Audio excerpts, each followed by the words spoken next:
আসসালামু আলাইকুম। দেখতে পাচ্ছেন যে খালের উপরে যে বেস করে যে অবৈধ স্থাপনাগুলো নির্মাণ করা হয়েছে সেগুলোকে উচ্ছেদ করা হয়েছে সোনাইমুড়ি প্রশাসন কর্তৃক।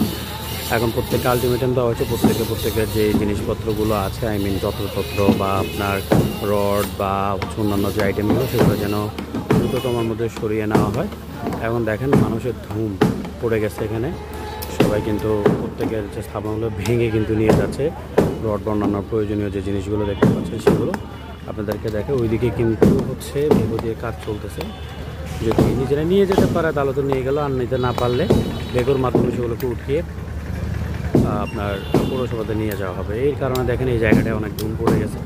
ভাঙাভাঙি যে প্রক্রিয়া দেখেন, অনেক মানুষ পানিতে নেমে কেউ করে ভাঙা যে প্রক্রিয়াটি কিন্তু চালাচ্ছে। এগুলো সবগুলো কিন্তু খালের উপরে ছিল, পুরো খাল জুড়ে দেখেন চারিদিকে শুধু ভাঙা আর ভাঙা।